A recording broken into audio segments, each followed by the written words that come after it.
ரோமர் 5:3-4. அது மட்டுமல்ல, உபத்திரவங்களிலேயும் மேன்மை பாராட்டுகிறோம், ஏனெனில் உபத்திரவம் பொறுமையையும், பொறுமை நற்குணத்தையும், நற்குணம் நம்பிக்கையையும் உண்டாக்குகிறது என்று அறிந்திருக்கிறோம். இந்த வசனங்கள் ஒரு வளர்ச்சி செயல்முறையை கற்பிக்கின்றன. கடவுள் நம்மை உள்ளான ரீதியில் செதுக்கி, நமக்கு நீடித்த நம்பிக்கையை அளிக்க துன்பங்களை எவ்வாறு பயன்படுத்துகிறார் என்பதை இது காட்டுகிறது. ஒவ்வொரு படியையும் விளக்க இதோ சில எளிய, வாழ்க்கை அடிப்படையிலான கதைகள். 1. உபத்திரவம் வலதுபுறம் நோக்கிய அம்பு. பொறுமை. விவசாயியும் வறட்சியும். ஒரு விவசாயி நீண்ட வறட்சியை எதிர்கொண்டார். அவருடைய பயிர்கள் காய்ந்து போயின, வருமானம் குறைந்தது, பலர் அவரை விவசாயத்தை கைவிடுமாறு அறிவுறுத்தினர். ஆனால் அவர் தினமும் காலையில் எழுந்து, தன்னால் முடிந்த கொஞ்சத்திற்கு தண்ணீர் பாய்ச்சி, தன் கருவிகளைச் சரிசெய்து, மழைக்காக பொறுமையுடன் காத்திருந்தார். அந்த வறட்சி அவரை பலவீனப்படுத்தவில்லை, அது அவருக்கு சகிப்புத்தன்மையை கற்றுக் கொடுத்தது. முடிவுகள் கண்ணுக்கு தெரியாதபோதும் உறுதியாக நிற்பது எப்படி என்பதை அவர் கற்றுக்கொண்டார்.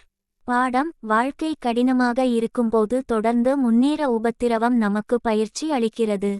இதுவே பொறுமை. 2. பொறுமை வலதுபுறம் நோக்கிய அம்பு. நற்குணம். நேர்மையான கடைக்காரர். ஒரு கடைக்காரர் நிதி நெருக்கடியில் தவித்தார். வாடிக்கையாளர்கள் தவறான எடைகளை பயன்படுத்தி ஏமாற்றுமாறு அவரை தூண்டினர். அதற்கு பதிலாக அவருக்கு பண இழப்பு ஏற்பட்டபோதிலும் அவர் நாளுக்கு நாள் நேர்மையை தேர்ந்தெடுத்தார்.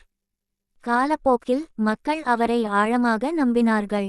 அவர் மீண்டும் மீண்டும் எடுத்த சரியான தேர்வுகள் அவருடைய குணத்தை வடிவமைத்தன.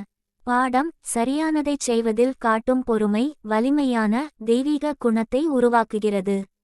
3. நற்குணம் வலதுபுறம் நோக்கிய அம்பு. நம்பிக்கை. நோயை வென்ற பெண். ஒரு பெண் பல ஆண்டுகளாக நோயுடன் போராடினாள்.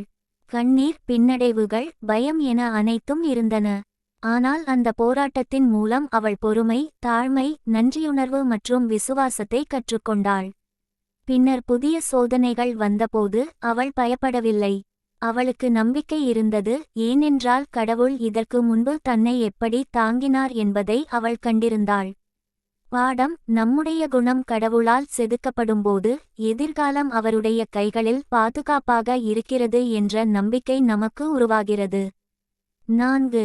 முழுமையான சித்திரம். கடவுளின் செம்மைப்படுத்தும் செயல்முறை.